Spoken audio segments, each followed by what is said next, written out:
Bismillah. Assalamualaikum warahmatullahi wabarakatuh. Alhamdulillahi ala ihsanih wa syukru lahu ala taufiqih wa amtinanih wa ashhadu an la ilaha illallah wahdahu la sharika lahu ta'ziman sya'nih wa ashhadu anna muhammadan abduhu wa rasuluhu da'iyan ila ridwanih. Allahumma salli ala Muhammad wa ala alihi wa ashabihi wa ikhwanih. Baik, Alhamdulillah ya kita kembali melanjutkan pembahasan dari kitab Al-Tibbun Nabawi karya Syekhul Islam Ibnu Qayyim Al-Jauziyah rahimahullahu taala, yang mana kitab ini bahagian dari kitab beliau yang sebetulnya berjudul Zadul Ma'ad. Maka kita sudah sampai pada halaman yang ke-8 pada kitab cetakan Dar Alamiyah. Nah, beliau mengatakan sebelumnya kalau kita merujuk kepada kitab yang kita pakai, ada sebuah yang subbab ya, judulnya Fadlu Tibbihi sallallahu alaihi wasallam ala tibbil atibai. Ya, keutamaan pengobatan Nabi sallallahu alaihi wasallam di atas pengobatan konvensional. Ya. Yang dimaksud adalah pengobatan non tibbun nabawi. Nah, semisal melalui racikan ya. Perlu kita pahami teman-teman sekalian yang saya cintai karena Allah Jalla wa'ala, ya, dari zaman dahulu pun ya sebahagian bangsa-bangsa itu sudah cukup mumpuni dalam ilmu kedokteran.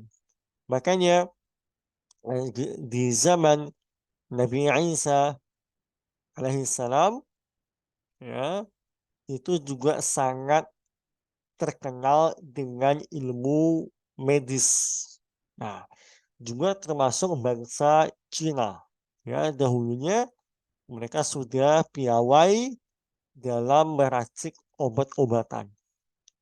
Baik, soalnya kita akan bahas.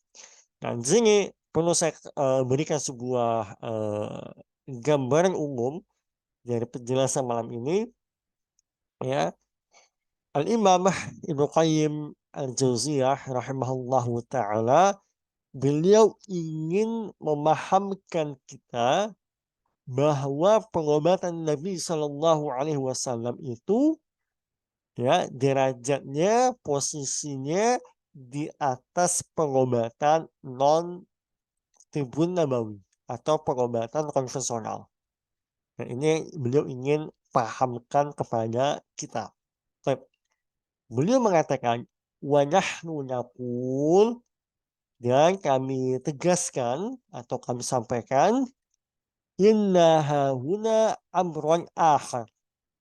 Nah, sesungguhnya di sini ada ada pembahasan yang lebih mendalam.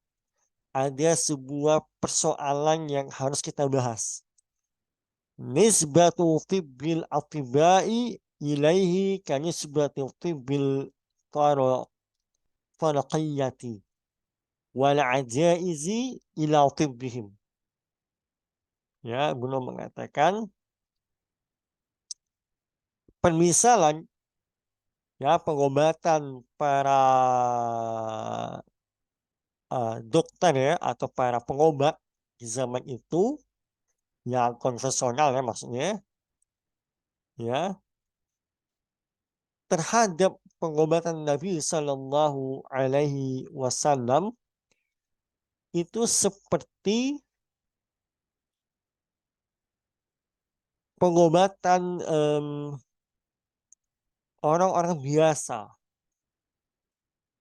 ya, atau pengobatan jadul, gitu ya, terhadap ilmu mereka. Jadi kata beliau, eh, kalau kita mau komparasikan antara pengobatan Nabi Shallallahu Alaihi Wasallam dengan pengobatan para pakar di zaman itu, ya jelas pengobatan Nabi itu di atas mereka. Nah, permisalannya sebagaimana, ya, pengobatan orang-orang yang awam terhadap ilmu mereka. Nah, beda levelnya. Baik. وقد اعترف به حذاقهم وأئمتهم فإن ما عندهم من العلم بالطب منهم من يقول هو قياس. Nah, beliau rahimahullah juga mengatakan, uh, dan telah diketahui secara bersama-sama, ya, telah dipahami oleh bersama-sama oleh para ahli, oleh para apa namanya pemimpin-pemimpin di dalam ilmu kedokteran itu atau ilmu medis, bahwasanya bahwasanya ilmu ilmu medis atau ilmu pengobatan yang mereka miliki itu, ya, bersumber salah satunya dari qiyas. Qiyas ini nanti kita akan bahas, ya. Intinya mengkiaskan dari alam, ya, dari hewan, dari apa gitu, ya. Wa minhum man yaqul, dan orang-orang pakar itu juga mengakui wa tajribatun wa tajribatun, bahwasanya ilmu yang mereka peroleh ini, ilmu pengobatan, itu selain dari kias juga hasil dari eksperimen, uji coba. Ada yang berhasil, ada yang gagal, ya, dari pengalaman. Kemudian beliau juga mengatakan wa minhum man yaqul huwa ilhamatun wa manamatun wa hadsun saibun. Masyaallah. Kata Al-Imam Ibnu Qayyim, ya, orang-orang yang pakar pengobatan konvensional itu juga mengakui, ya, mengakui apa? Bahwasanya sebagian pengobatan yang mereka pahami itu di zaman itu, ya, itu dari intuisi atau dari mimpi, ya, mimpi gitu, ya, atau ilham, ah, itu juga ada, ya. Kemudian wa minhum man yaqul uhidha kathirun minhu minal hayawanatil bahimiyat. Nah, ini. Dan banyak juga, ya, banyak juga ilmu yang mereka peroleh ini, ya, diambil dari mencontoh perilaku hewan, hewan melata gitu, ya. Kama nusyahidu as-sananir, ya, sebagaimana kita melihat perilaku burung-burung. Ketika apa? Idza akalat zawatis sumum, ya, ketika burung itu memakan tanpa sengaja, misalnya tumbuhan atau buah beracun, ya, ta'midu ila siraj, maka burung itu secara naluri, secara insting, mereka akan bersandar atau segera mencari apa, asiraj ini semacam apa, ya, cahaya atau pelita atau obor, ya, atau lampu penerangan, ya, di zaman itu. Fatalu fatalahu fil zaiti tatadawa bihi. Maka Mereka melumuri tubuh mereka dengan minyak di lampu tersebut. Ya, karena lampu di zaman dahulu itu menggunakan minyak ya, zait, ya, zait. Wa kama ruwiyatil hayatu idza harajat min butunil ardi wa qad ashiyat absaruha ta'ti ila warakil razia razia ini nama tumbuhan ya. Kata beliau sebagaimana juga kalau kita perhatikan ular itu ya yang mereka muncul dari tanah lalu dalam kondisi mata mereka kabur, burem gitu ya, maka mereka akan mendatangi sebuah jenis daun ya. Sebuah jenis daun,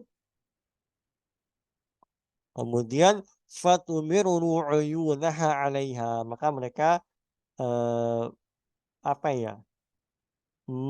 Menyeka atau apa ya? Intinya mata ular itu disentuhkan ke sebahagian jenis daun gitu ya. Untuk apa? Untuk mengobati mata mereka yang kabur. Nah, dan ini khusus ya daunnya. Baik. Wa kama uhida min at-tayr alladhi yahtaqidu bima'il bahri 'inda 'inda inhibasi tabi'ihi. Nah, sebagaimana juga kalau kita perhatikan ya burung itu kalau eh, apa namanya kalau tubuhnya itu suhunya terlampau tinggi gitu ya, maka mereka menyelam ke dalam air atau membasahi tubuh mereka dengan air laut. Wa amthalu dzalika mimma dzukira fi mabadi'il tibbi. Mabadi'il tibbi. Nah, contoh-contoh yang banyak ini ya menjadi ilmu dasar dalam bab pengobatan konvensional. Jadi melihat dari alam ya. Dan ini memang nyata ya. Banyak kita bahkan sampai sekarang pun ya ilmu sains secara umum itu banyak beristifadah dengan memperhatikan perilaku binatang. Misalnya membuat pesawat terbang gitu ya supaya efisiensinya itu besar, maka contohlah sayap elang misalnya atau semacamnya. Nah, ini karena memperhatikan perilaku alam, termasuk juga dalam pengobatan konvensional. Itu juga kata Al-Imam Ibnu Qayyim, ya para pakar dahulu itu mengakui ya ilmu mereka itu bersumber salah satunya dari qiyas, dari mengambil permisalan ya atas perilaku alam. Ya, alam ini maksudnya hewan-hewan gitu ya. Baik, kita lanjutkan. Beliau rahimahullah mengatakan wa aina yaqa'u hadza wa amsaluhu min al-wahyi alladhi yuhihi Allah ila rasulih bima yanfa'uhu wa yadhurruhu. Nah, beliau bertanya, nah, kalau seperti ini keadaannya, kita sudah paham sumber dari pengobatan konvensional itu dari qiyas, dari eh, ilham gitu ya, dari mimpi, bahkan sebagian eh, dari memperhatikan bagaimana alam bekerja gitu kan. Wa aina yaqa' hadzal wa amsaluhu min al-wahyi alladhi yuhi Allahu ila rasulih bima yanfa'uhu wa yadurruhu. Maka eh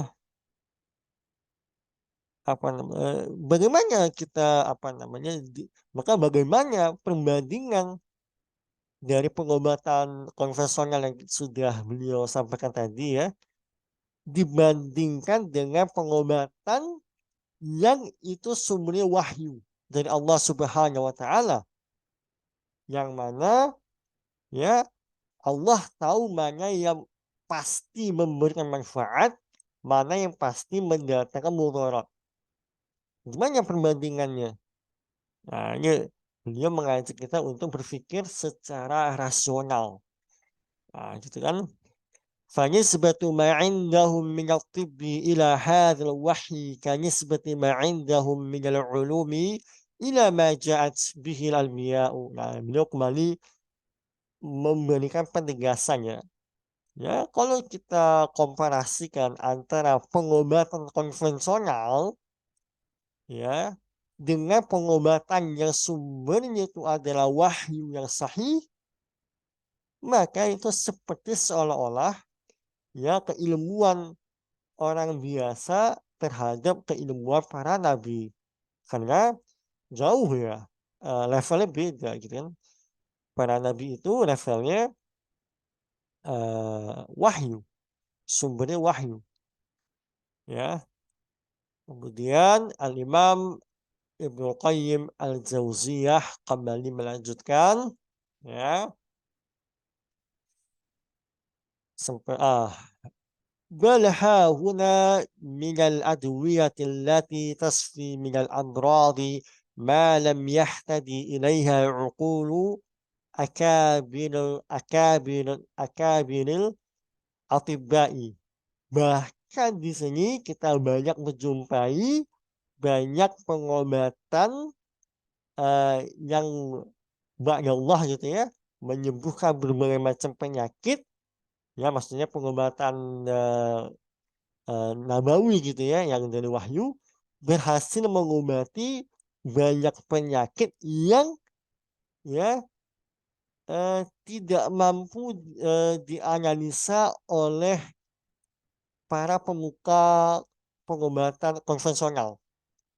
Nah, gitu kan.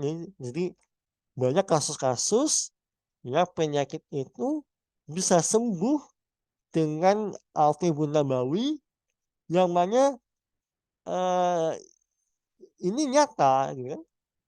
Nyata ya sembuh gitu kan, tapi eh, tidak mampu diolah atau dipikir oleh para pengobat konvensional. Kok bisa gitu kan, kok bisa sembuh hanya dengan ini gitu kan. Nah, misalnya gangguan kejiwaan gitu ya, ya orang, saya memang pernah punya pengalaman yang punya pasien dia ketergantungan obat ya, obat gangguan jiwa. Tapi ba'dallah kita ruqyah, Allah sembuhkan dia sampai tidak lagi membutuhkan obat kejiwaan. Nah, ini kan bertahun-tahun dia bergantung dengan obat, tapi dengan sekali ruqyah Allah sembuhkan dia. Nah, ini kan eh, secara ilmu pengobatan konvensional ini susah dinalar, tapi nyata gitu kan. Ya, karena ini pengobatan Nabi Shallallahu Alaihi Wasallam.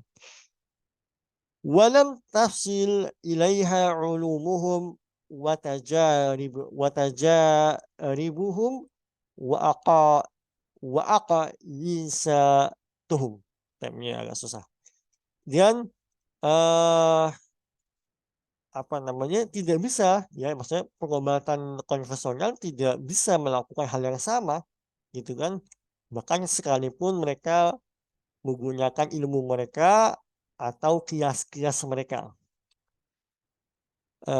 من الأدوية القلبية والروحانية وقوة القلب واعتماده على الله وتوكل عليه والالتجاء إليه والانطراح والانكسار بين يديه والتذلل له والصدقات والدعاء والتوبة والاستغفار والإحسان إلى خلق وإغاثة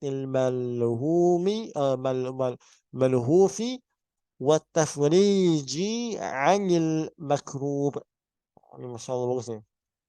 Contohnya apa? Pengobatan penyakit hati kata beliau. Kata beliau pengobatan penyakit hati.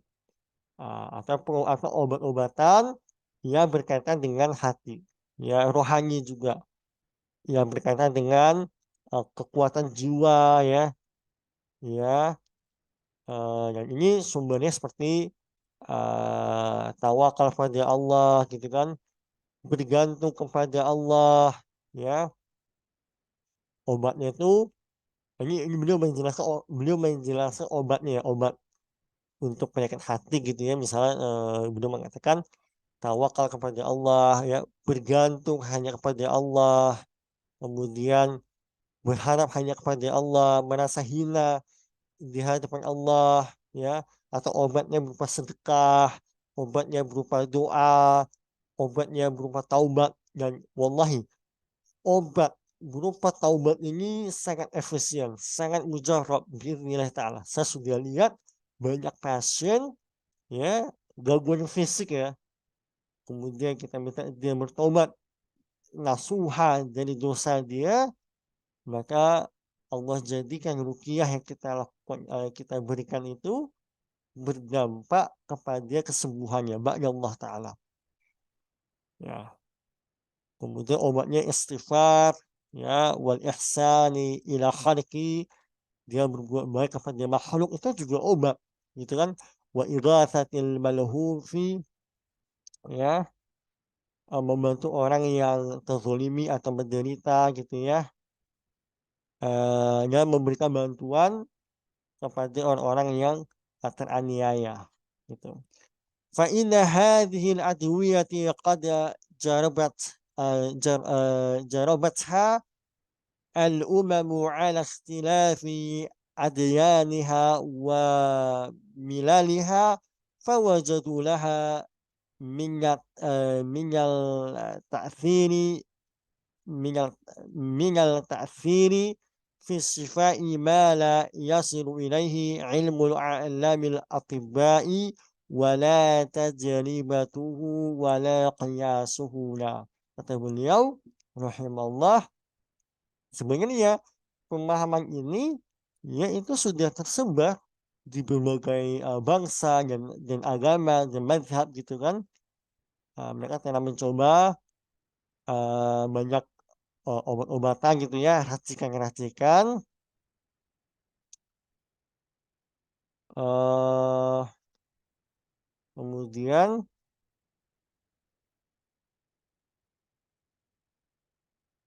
dengan cara tadi itu ya, mereka bisa mencapai sebuah kesembuhan ya, Allah, yang kesembuhan ini tidak dapat dicapai oleh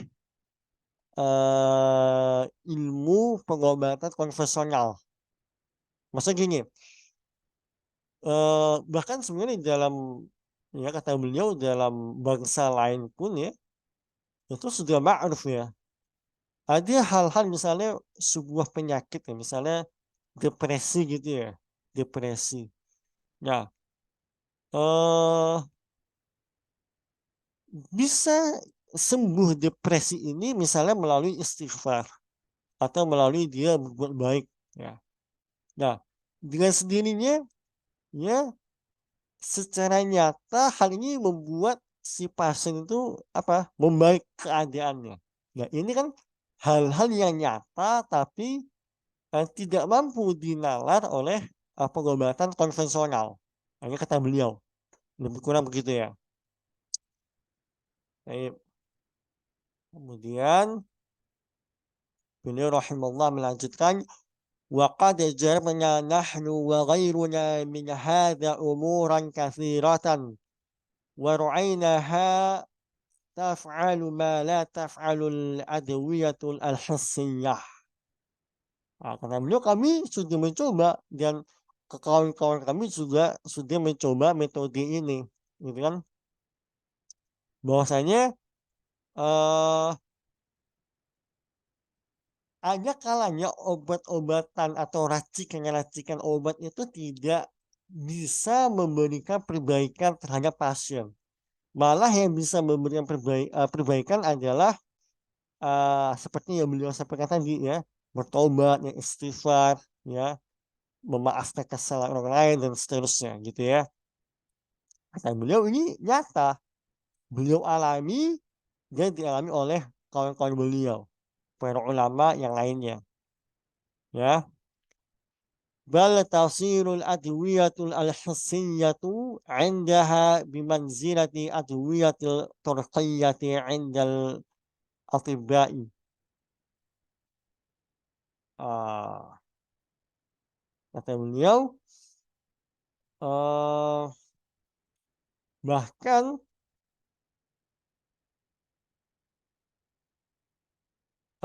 bahkan obat-obatan atau racikan obat ini ya itu eh, hanya menjadi apa ya, sebatas herbal aja gitu kan di kalangan para pengobat konvensional. وهذا جار على القانون الحكمة الإلهية ليس خارجا عنها. Nah, kata beliau, sebenarnya apa yang kita lihat ini, yakni ada penyakit-penyakit yang malah obatnya bukan obat racikan gitu. Malah hal-hal yang sifatnya eh ya obat ya rohani gitu ya. Nah, ini sebenarnya tidak keluar dari hukum sebab akibat kata beliau. Ini masih dalam hukum eh sunnatullah lah lebih kurang begitu. Karena kata beliau eh ini tidak keluar dari sunnatullah karena sebab kesembuhan itu macam-macam begitu kan. Ah, walakin al-asbab mutanawwah atau mutanawwi'ah. Mutanawwi'ah. Karena sebab kesembuhan itu macam-macam, ya kan? Ya, kesembuhan itu dari Allah, ya, tapi sebabnya itu macam-macam.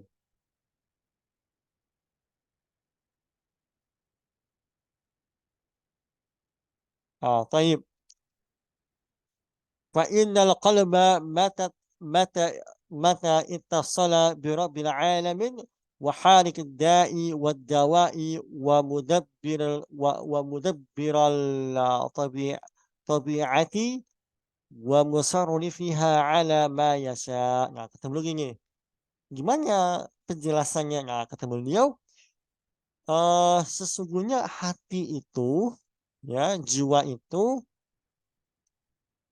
eh ketika dia ya dekat atau terkoneksi dengan Allah Rabbul Alamin, ya, yang menciptakan penyakit, Allah yang menciptakan obat, Allah yang mengatur alam semesta, gitu kan? Maka Allah juga lah yang maha mengatur segala sesuatu sesuai kehendak Allah Jalla wa'ala. Ya, baik. Kanat lahu adwiyatun ukhra ghairul adwiyatil lati yu'aniha al-qalbu al-ba'idu minhu al-mu'ridu anhu. Kata beliau, uh, nah, kata beliau, uh, ada gitu kan, maksudnya kanat lahu adwiyatun ukhra ghairul adwiyatil lati yu'aniha. Kata beliau, eh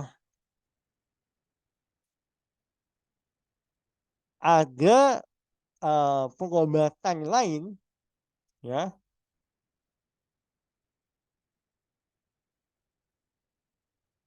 Ini memang agak susah ya, saya berusaha merangkai kata ya. Intinya beliau ingin mengatakan eh hal-hal seperti ini, pengobatan yang belum bahas nanti itu gak bakal sama efeknya bagi hati yang jauh, ya, hati yang jauh dari Allah Subhanahu wa taala. Itu intinya. Wa qad ulima anna arwaha mata qawiyat wa qawiyat nafsu wa tabi'atu ta'awana ala daf'i da'i wa qahrihi. Nah, kata beliau, kita sudah sama-sama paham ketika roh atau jiwa itu kuat, ya, maka eh, maka jiwa apa nama kalau roh itu kuat, maka jiwa itu juga akan kuat, gitu ya. Yang ini akan membantu dalam menghadang atau menolak penyakit, ya, atau mengatasinya, ya. Fakaifa yunkaru liman qawiyat tabi'atuhu wa nafsuhu wa farihat biqarbiha min bari'iha wa unsiha bihi wa hubbiha lahu wa tanam wa tana'umiha bidhikrihi wa insirafi quwaha kulliha ilaihi wa jam'iha alaihi واستعانتها به وتوكلها عليه أن يكون ذلك لها من أكبر الأدوية وأن توجب لها هذه القوة دفع العالم بكلية ولا ينكر هذا إلا أجهل الناس وأغلظهم. طيب kata beliau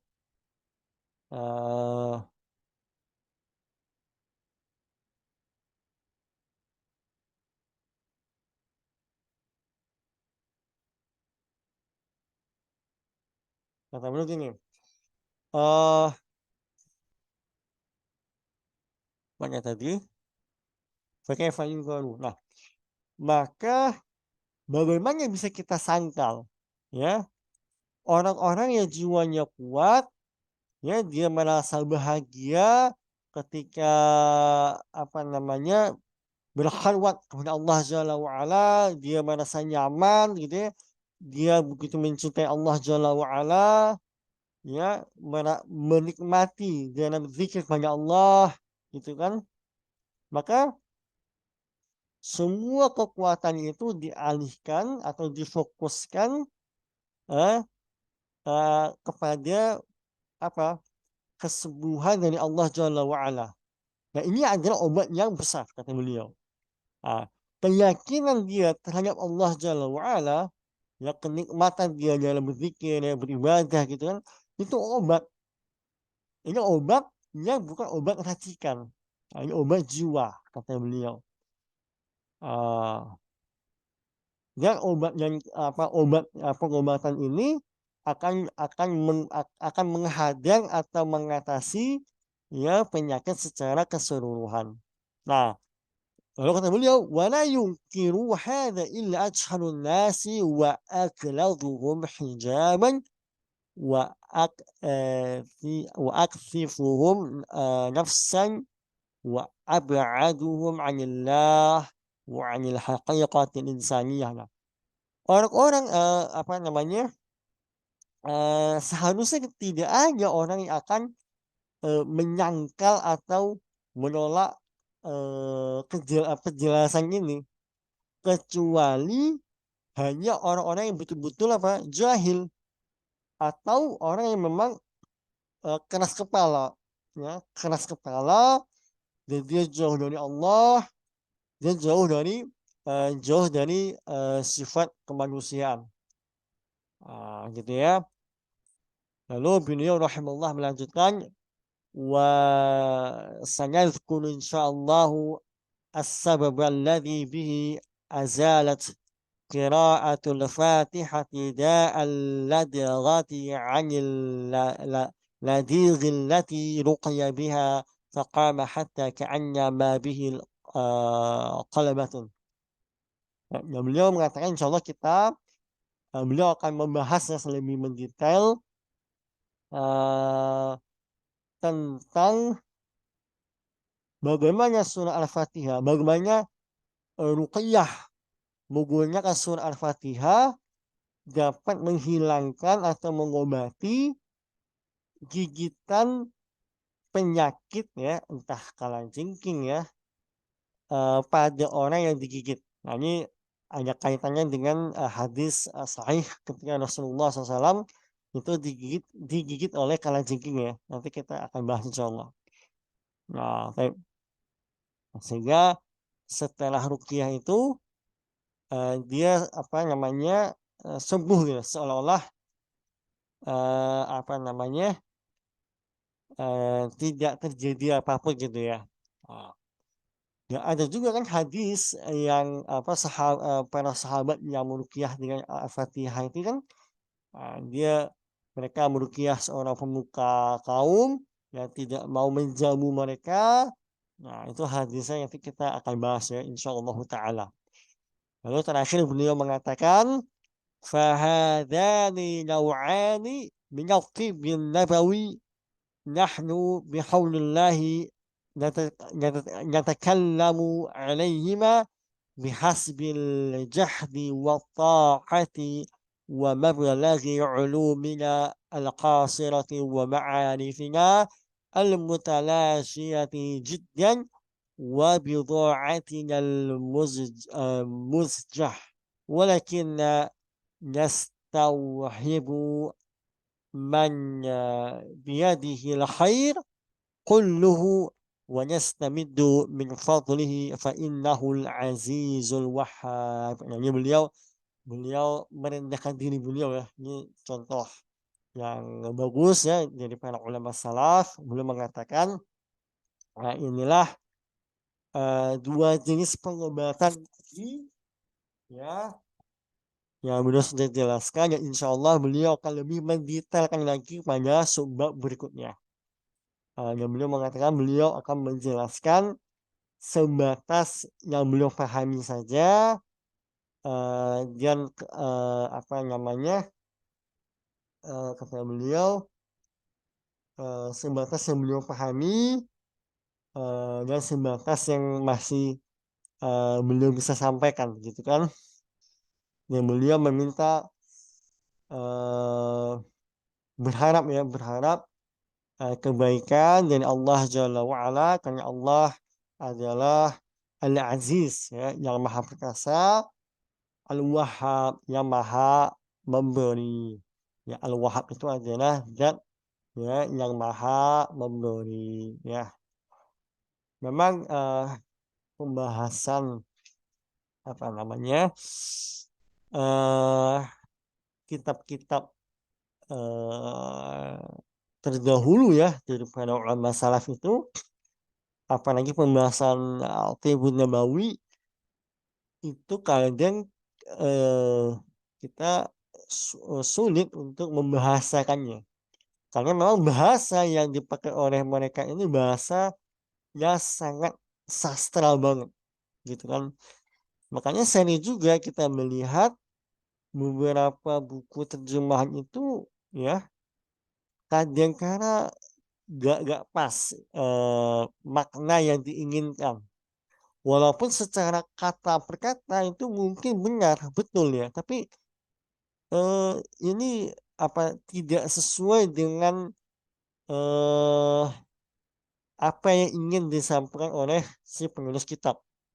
Nah, makanya penting kita untuk memahami konteks dari sebuah tema gitu ya, supaya dalam kita menerjemahkan itu paham apa yang diinginkan oleh penulis. Sekian yang bisa kita sampaikan pada malam hari ini. Apa yang salah itu dari saya, apa yang benar itu dari Allah Jalla wa'ala. Kita akhiri dengan doa kafaratul majelis. Subhanakallahumma wa bihamdika asyhadu an la ilaha illa anta wa astaghfiruka wa atubu ilaik. Wassallallahu ala nabiyyina Muhammadin wa ala alihi wasallam. Wassalamu alaikum warahmatullahi wabarakatuh.